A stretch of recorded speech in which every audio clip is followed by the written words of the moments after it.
I found my fiancé's hidden hard drive full of images of children. Some were my students and others were of his niece. When I reported him to the authorities, he said, "You have no idea what you've done. They'll come for you too." I stayed silent. That was 2 months ago. Yesterday, he saw the trial verdict and went completely still. Detective Reyes sat beside me and gently reassured me. "You're doing the right thing, Allie. We're going to find everything he's been hiding." Marcus was seated at the kitchen table, an officer standing behind him. He kept his eyes on me, but I couldn't look at him. I stared at my hands instead, twisting my engagement ring around my finger. "Found something," an officer called from the bedroom. "Hidden compartment in the closet." Detective Reyes squeezed my shoulder before going to see what they discovered. I heard murmured voices. Then she returned, looking grim. "More storage devices," she told me quietly, "and printed photographs." I closed my eyes, feeling sick again. How much more was there that I hadn't found? The search continued for over 2 hours. They found hard drives hidden throughout the apartment, taped under drawers, inside hollowed-out books, behind the bathroom ventilation fan, places I never would have thought to look. They found a second laptop hidden in a locked case under the bed. They found SD cards inside a fake wall outlet. All the while, Marcus sat silently at the kitchen table, guarded by 2 officers. Occasionally, we'd make eye contact, and I could see the hatred in his eyes that made me feel small. Finally, Detective Reyes approached him. "Marcus Smith, you're under arrest for possession of child indecency." She read him his rights as another officer handcuffed him. As they led him toward the door,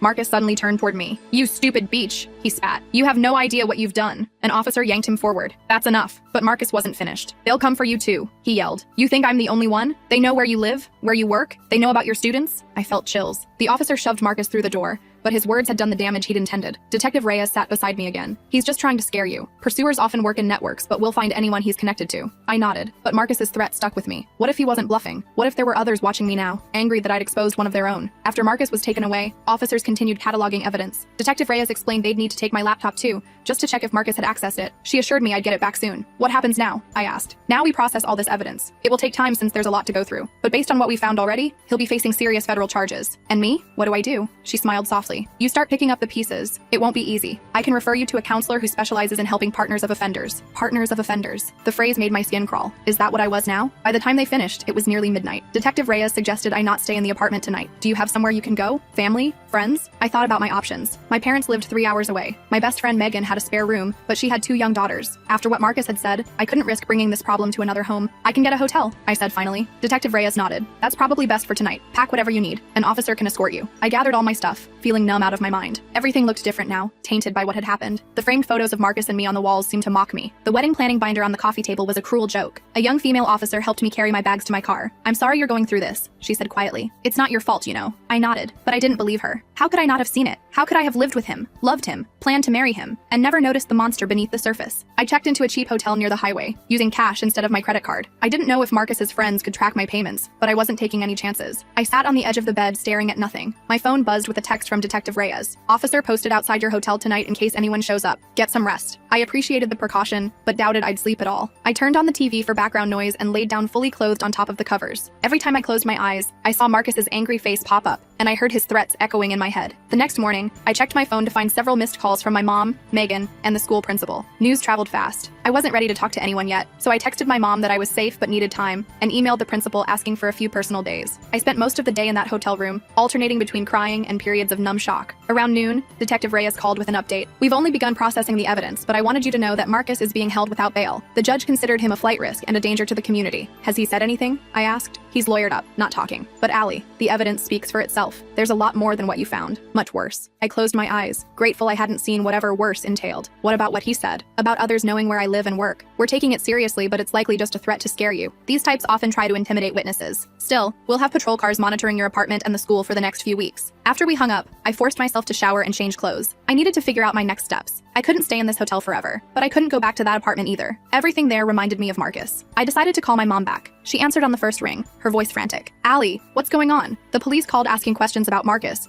and then Mrs. Kovach next door said there were police cars at your apartment last night." I took a deep breath and told her everything. Well, I spared her the worst details, but enough that she understood the situation. She gasped and cried in all the right places, then immediately insisted I come stay with them. "Just until you figure things out, honey. You shouldn't be alone right now." She was right. I needed to be somewhere safe, somewhere Marcus and his friends wouldn't think to look for me. I agreed to drive to my parents' house the next day. That night, I ordered room service and forced myself to eat half a sandwich while scrolling through my phone. I had dozens of notifications, texts from friends asking if I was okay, emails about wedding vendors needing decisions, a reminder about a dress fitting scheduled for next week. My old life, suddenly irrelevant. I opened Instagram without thinking and was immediately confronted with photos from Jared Marcus's photographer friend who was supposed to shoot our wedding. He'd posted new pictures of a children's birthday party he'd photographed. I felt sick looking at them, wondering if he shared Marcus's perversions. Detective Reyes had taken down the names of all Marcus's close associates. I hoped they were investigating Jared too. I deleted Instagram from my phone, then Facebook and Twitter for good measure. I didn't want any connection to my old life right now. I didn't want to see the concerned messages or, worse, the accusations that might come once news of Marcus's arrest spread. The next morning, I checked out of the hotel and drove to my parents' house in Riverdale, 3 hours away. The familiar drive gave me too much time to think. I kept replaying moments with Marcus, searching for signs I might have missed. The way he always volunteered to photograph school events, how he'd suggest we babysit for friends with young daughters but never sons, how he'd scroll through Instagram accounts of child models and comment on their talent. It had all been there, hiding in plain sight. I'd been blind because I wanted to believe in the man I thought I loved. My parents were waiting on the porch when I pulled into their driveway. Mom rushed to hug me before I even got out of the car. Dad stood back, his face a mixture of concern and barely contained anger. He'd always been protective of me, and I knew he was struggling not to drive to the city and confront Marcus himself. "We've got the guest room all ready for you," Mom said, taking my bag. "And I made your favorite lasagna." Their house was exactly as it had always been, comfortable, slightly cluttered, smelling of Mom's cooking and Dad's woodworking projects. My childhood home, untouched by the ugliness of what had happened. I felt some of the tension leave my body as I stepped inside. That evening after dinner,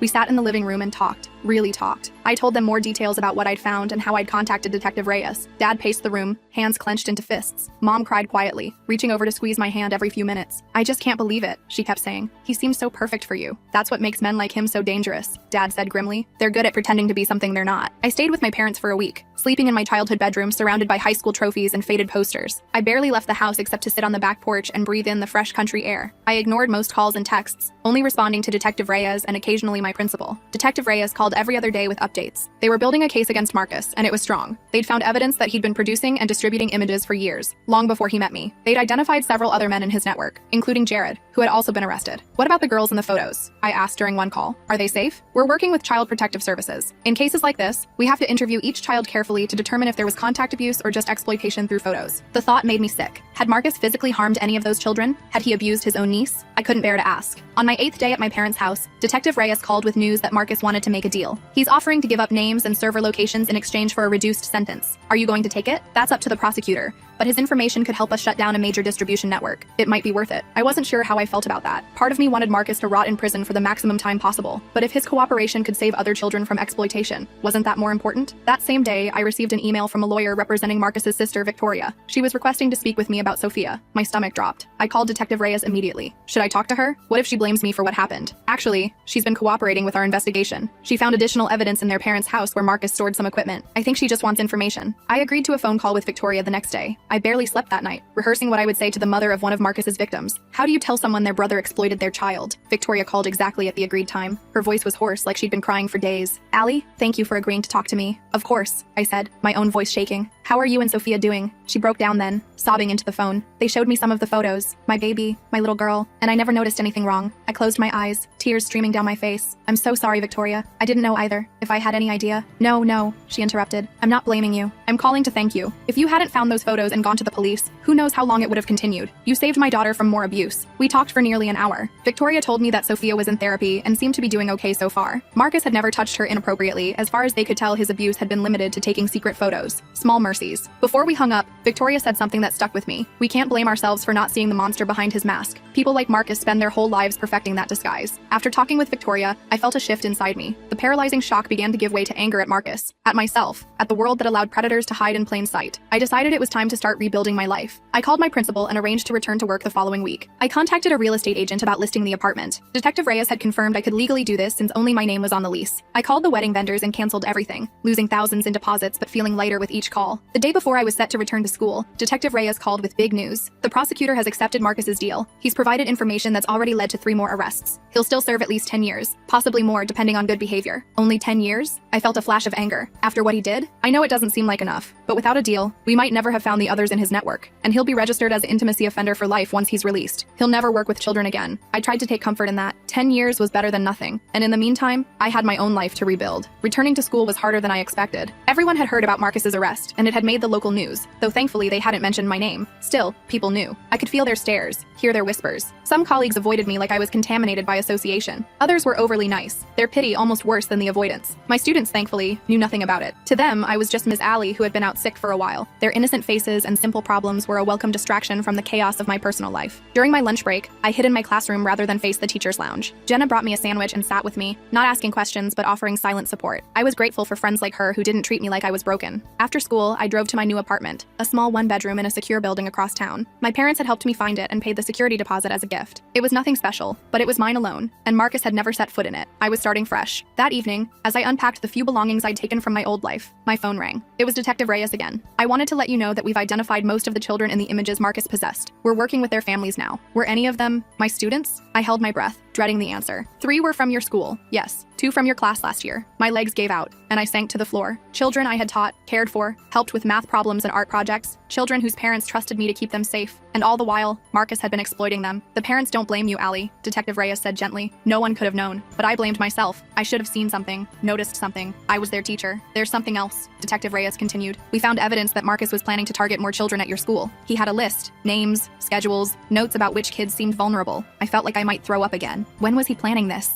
After your wedding, he had it all mapped out which events he'd volunteer to photograph, which kids he'd focus on. Your position at the school gave him access he wouldn't have had otherwise. The realization hit me like a physical blow. Marcus hadn't just been using me as a cover for his activities. He'd been planning to use our marriage, my job, my relationships with students and their parents, to find new victims. Our entire relationship had been strategic on his part. I need to go, I whispered, ending the call before Detective Reyes could say anything else. I spent that night curled in a ball on my new bed, crying until I had no tears left. Everything I thought I knew about my life, my relationship, my future, had been a carefully constructed lie. Marcus hadn't loved me. He'd loved what I could provide him with access to children. The next morning, I woke up with a strange sense of clarity. Yes, I had been used. Yes, I had been deceived by a monster wearing a human mask. But I had also been the one to expose him. I had trusted my instincts when I found those photos. I had gone to the police despite my fear and confusion. I had helped stop him from hurting more children. I got dressed for school with a new resolve. I couldn't change what had happened, but I could make sure I was more vigilant in the future. I could protect my students better now that I knew what signs to look for. As I was leaving my apartment, my phone buzzed with a text from an unknown number. You should have kept your mouth shut. We're watching you. My blood ran cold. I immediately called Detective Reyes and forwarded her the message. It's probably just an attempt to scare you, she said, but I could hear the concern in her voice. We'll trace the number. In the meantime, be extra aware of your surroundings. Don't go anywhere alone if you can help it. I drove to school looking in my rearview mirror every few seconds, jumping at every car that seemed to be following the same route. Was Marcus's threat real? Were there really others watching me, angry that I'd exposed their friend? I parked in the school lot and sat in my car for several minutes, scanning the area for anything suspicious. Just as I was about to get out, a car pulled up beside me. I tensed, ready to drive away, when I recognized Jenna's face through the window. She smiled and waved, completely unaware of my panic. We walked into school together, Jenna chatting about a new reading program she wanted to try with our struggling students. Normal, everyday teacher talk. I tried to focus on her words instead of scanning every shadow, every corner, for potential threats. The school day passed in a blur of lessons and activities. I found myself watching the classroom door more than usual, jumping whenever someone walked past in the hallway. During recess, I kept all my students in my direct line of sight, counting heads obsessively. After school, Jenna invited me to grab coffee. You seem on edge today, she said as we sat at a small table in the corner of the cafe. Is everything okay? I considered lying, saying I was fine, but I was tired of secrets. I got a threatening text this morning. Probably nothing, but after everything with Marcus, Jenna's eyes widened. That's terrifying. Have you told the police? I nodded. They're looking into it. They think it might just be someone trying to scare me. Well, it's working,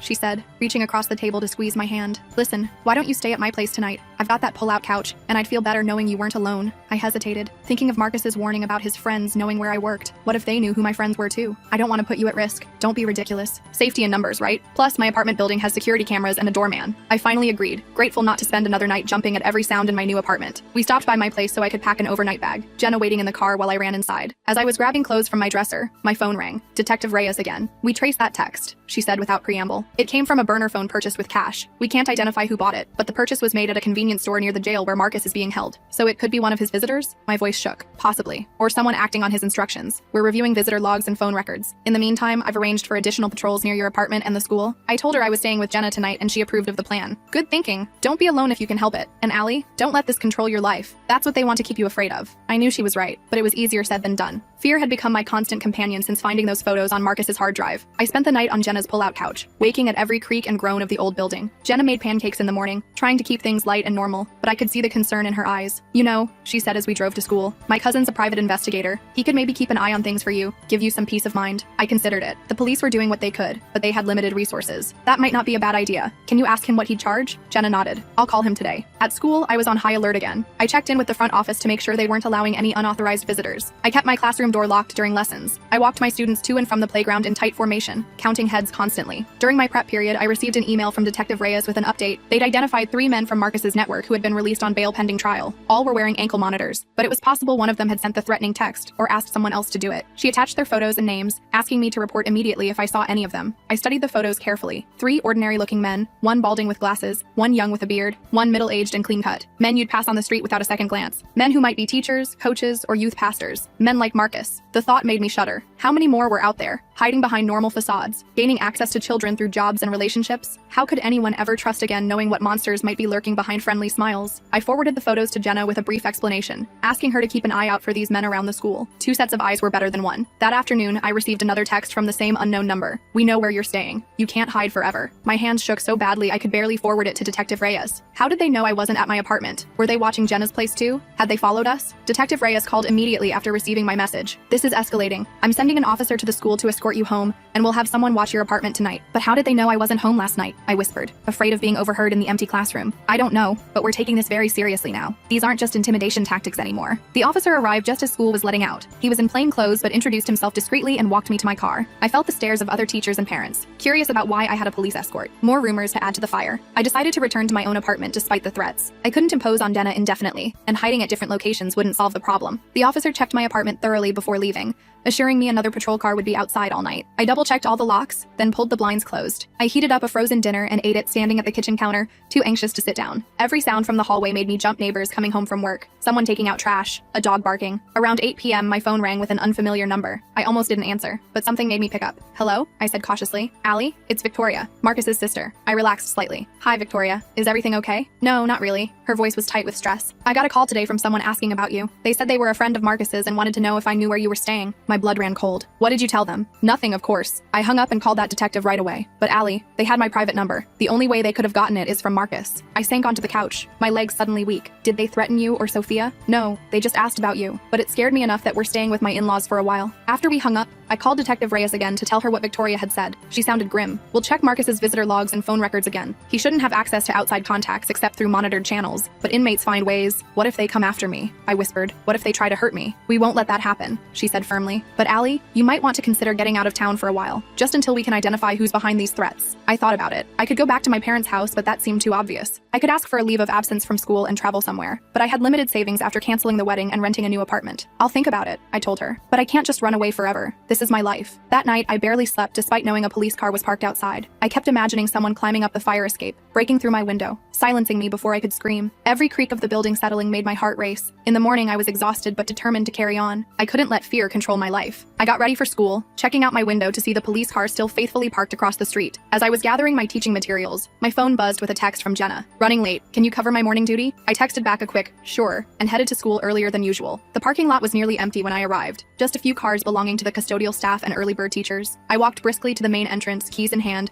scanning the area out of habit. Nothing seemed out of place. The school was quiet and peaceful in the early morning light. I unlocked the side door with my key card and stepped inside. The hallway was dimly lit, most of the classroom still dark. I made my way to the office to sign in, my footsteps echoing on the polished floor. As I rounded the corner, I nearly collided with a man coming from the opposite direction. I stumbled back, an apology on my lips, when recognition hit me like a bucket of ice water. It was one of the men from Detective Reyes's photos, the young one with the beard. He was dressed as a janitor, complete with a name badge that read, Mike, but I knew it wasn't real. We didn't have a janitor named Mike. He smiled, and it was the most terrifying thing I'd ever seen. Hello, Allie, he said softly. Marcus sends his regards. My heart stopped. I couldn't breathe. I couldn't move. The man Mike took a step toward me, and that finally kicked my brain into gear. I turned and ran, sprinting back down the hallway toward the side door I'd just come through. I could hear his footsteps pounding behind me. I slammed into the door, fumbling with the handle. It was one of those doors that automatically locks when it closes. Poop. I needed my keycard again. I frantically dug in my pocket while glancing over my shoulder. He was getting closer. My fingers closed around my keycard just as he reached for me. I ducked under his arm and bolted down another hallway. My mind was racing. I needed to get a phone. I needed to call for help. The main office was too far away now. I darted into the first classroom I saw, slamming the door behind me and locking it. It was Mrs. Blake's kindergarten room. I grabbed the classroom phone on her desk and dialed 911 with shaking hands. 911, what's your emergency? There's an intruder at Oakwood Elementary School. He's after me. He's connected to a child indecency case. Please hurry. I gave them my name and explained I was a teacher. The dispatcher told me to stay on the line and find a secure location to hide. Police were already on their way. A loud bang on the door made me jump and drop the phone. I know you're in there, Allie, Mike called in a sing-song voice. We just want to talk. We? Were there more of them? I grabbed the phone again. The dispatcher was still there. He's trying to get in, I whispered. Please hurry. I looked around the classroom for somewhere to hide or something to use as a weapon. Mrs. Blake had safety scissors and glue sticks, not exactly deadly weapons. The banging on the door continued, getting louder. He was throwing his body against it. The door was sturdy, but it wouldn't hold forever. I spotted the supply closet at the back of the room. I told the dispatcher I was going to hide and left the phone off the hook so they could hear what was happening. I ran to the closet, squeezing inside among the art supplies and extra paper. I pulled the door closed just as I heard the classroom door splinter open. Allie, Allie, Allie. Mike's voice echoed through the classroom. This isn't very nice. Marcus was good to you, and this is how you repay him? By destroying his life? I held my breath, trying not to make a sound. I could hear him moving around the classroom, opening cabinets, checking under desks. You know, we were all very disappointed when you went to the police, he continued conversationally. Marcus was our best photographer, such an eye for detail, and now he's giving up names to save his own skin. Very unfortunate. I pressed my hand over my mouth to stifle a sob. This couldn't be happening. Where were the police? We can't have that, you see. Can't have Marcus telling the police everything. So we figured, if something happened to you, well, he might reconsider his cooperation. My blood ran cold. They weren't just trying to scare me. They were going to unalive me to send Marcus a message. I heard his footsteps getting closer to the closet. I looked around desperately for a weapon, anything I could use to defend myself. My hand closed around a heavy 3-hole puncher on one of the shelves. The closet door flew open. Mike stood there, smiling that terrible smile. Found you. I swung the hole puncher as hard as I could, connecting with the side of his head. He stumbled backward, cursing. I pushed past him and ran for the classroom door, but he recovered quickly, grabbing my ankle. I fell hard, my chin hitting the floor. I tasted blood. He dragged me backward across the floor. I kicked and screamed, my nails scraping against the linoleum. He flipped me over, pinning me down with his weight. His hands closed around my throat. Nothing personal, he said, squeezing. Just business. Black spots danced in my vision as I struggled to breathe. I clawed at his hands, his face, anything I could reach. This couldn't be how it ended. Not like this. Suddenly the pressure was gone. There was a loud crash,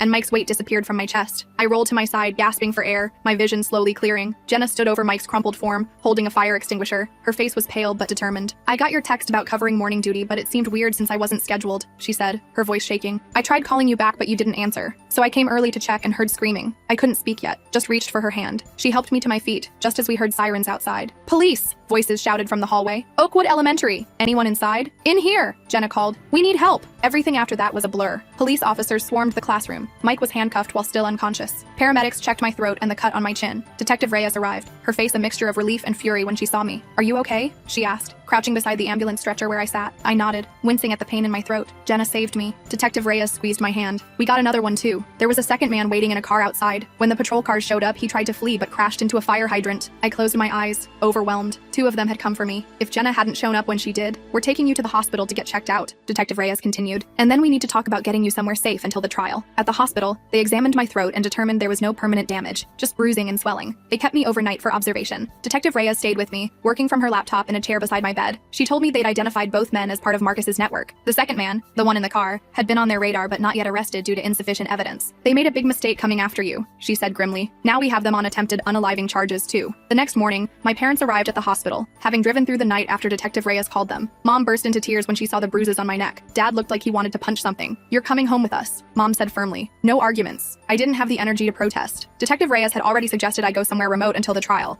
which was still months away. The school principal had called to say they'd arrange for a long-term substitute and hold my position until I could return safely. As we were preparing to leave the hospital, Detective Reyes pulled me aside. There's something else you should know. After yesterday's attack, Marcus reached out to the prosecutor. He's offering full cooperation now, names, locations, everything. No deals, no reduced sentence. Why would he do that? I asked, my voice still raspy from the choking. Apparently, he didn't authorize the hit on you. When he heard what happened, he was furious. He told the prosecutor he never wanted you harmed, just scared into silence. I didn't know how to feel about that. Was I supposed to be grateful that the man who collected photos of children only wanted to terrify me, not unalive me? Is it over then? I asked. Are they all going to be arrested? Detective Reyes sighed. It's a big network, Allie. We'll get many of them based on Marcus's information, but probably not all. That's why we still need to keep you safe until after the trial. You're our star witness. I spent the next 3 months living with my parents in Riverdale. I rarely left the house except for walks around their property. I dyed my hair from blonde to dark brown and started using my middle name, Rose, when I had to introduce myself to anyone new. Detective Reyes arranged for a security system to be installed at my parents' house, and local police drove by regularly. I spent my days helping Mom in her garden, reading books I'd always meant to get to, and attending therapy sessions via video chat. The therapist specialized in helping partners of intimacy offenders. She helped me understand that I wasn't responsible for Marcus's actions, and that my failure to see his true nature wasn't a personal failing. These offenders are master manipulators, she told me during one session. They specifically choose partners who are trusting and empathetic because those qualities make it easier to hide their behavior. It helped. A little. But I still had nightmares about Marcus, about Mike's hands around my throat, about the children in those photos. I kept in touch with Detective Reyes through weekly calls. The case was progressing well, thanks to Marcus's cooperation. They'd arrested 17 men connected to the network. They'd also identified and rescued several children who were being actively abused, not just photographed. That knowledge made the whole nightmare almost worth it. Jenna drove out to visit me a few times. She'd become something of a hero at school after saving me from Mike. She brought cards from my students who'd been told I was on medical leave. The cards were full of misspelled well wishes and colorful drawings that made me cry. Everyone misses you, she told me during one visit. The kids ask about you all the time. I miss them too, but I wasn't sure if I could ever go back to teaching. Every time I thought about being around children again, I remembered those folders on Marcus's hard drive, the betrayal of trust, the exploitation of innocence. Maybe I should look into teaching adults instead, I told Jenna. Community college or something. She frowned. Don't let him take this from you too, Allie. You're an amazing teacher. Those kids need you. I wasn't convinced, but I appreciated her faith in me. In late October, almost 4 months after the attack, Detective Reyes called with news. The trial date had been set for Marcus and 5 others, including Mike and the second man from the school. It will start in 3 weeks. I would need to testify. Are you ready for this? She asked. No, I wasn't ready. I wasn't ready to see Marcus again, to sit in a courtroom and describe finding those photos, to have defense attorneys try to discredit me, but I knew I had to do it. For those children, for Sophia, for myself. I'll be ready, I told her. My parents drove me back to the city the day before I was scheduled to testify. We stayed in a hotel under fake names, with a police officer stationed outside our room. I barely slept that night, rehearsing my testimony in my head over and over. The courthouse was intimidating, all marble and echoing hallways. Detective Reyes met us at a side entrance to avoid the media that had gathered out front. The case had attracted national attention due to the size of the network and the number of victims involved. Just tell the truth, she advised as we waited in a small room off the main courtroom. Don't let the defense attorneys rattle you. When they called me to the stand, my legs felt like jelly. I had to walk past the defendant's table. I kept my eyes forward, refusing to look at Marcus, but I could feel his gaze on me. The weight of it made my skin crawl. The prosecutor, a sharp-eyed woman named Ms. Patel, led me through my testimony gently, but thoroughly. I described finding the hard drive, the photos, and contacting Detective Reyes. My voice only broke once, when I had to describe recognizing some of the children as my students. Then it was the defense's turn. Marcus's attorney, a slick man in an expensive suit, tried to suggest I'd planted the evidence because I was jealous of Marcus's success, or angry about some imagined infidelity. I stayed calm, answering truthfully, not rising to his provocations. And isn't it true, Ms. Reynolds, that you accessed Mr. Smith's private files without his permission? That you essentially hacked into his computer? I didn't hack anything, I replied steadily. The hard drive wasn't password protected, and Marcus had told me I could use it to find old family photos for our wedding slideshow. The attorney tried a few more angles, but nothing stuck. The evidence was too overwhelming, and my testimony was consistent with what the police had found. As I was stepping down from the witness stand, I finally allowed myself to look at Marcus. Our eyes met for a brief moment. He looked smaller somehow, diminished in his orange jumpsuit. There was no anger in his eyes, just a hollow emptiness that chilled me more than rage would have. I testified for nearly 3 hours. By the time I was done, I was exhausted but relieved. It was over. I'd done my part. The trial lasted 2 weeks. I didn't attend after my testimony, but Detective Reyes kept me updated. The evidence was damning, not just my testimony, but the hard drives, the chat logs, the testimony of technical experts who'd analyzed the encrypted files. Those had contained the worst material, the kind that carried the heaviest sentences. The jury deliberated for less than 6 hours before returning guilty verdicts for all 6 defendants on all counts. Marcus received 25 years without possibility of parole, more than the original deal would have given him, but less than the maximum because of his eventual cooperation. Mike got 30 years for the child indecency charges, plus the attempt on my life. It's over, Detective Reyes told me when she called with the news. They're going away for a very long time. But it wasn't really over. The nightmares continued. The fear when I saw a man who resembled Marcus or Mike, the way my heart raced whenever I received a text from an unknown number, even though the threats had stopped after the arrests. I decided not to return to my teaching position at Oakwood. It holds too many painful memories now. Instead, I applied for teaching jobs in other districts, eventually accepting a position at a small elementary school in a town about an hour from the city. I kept my dyed brown hair but started using my real name again. My new school knew nothing about my history with Marcus. Detective Reyes had helped ensure that my name was kept out of the media coverage of the trial. To my new colleagues,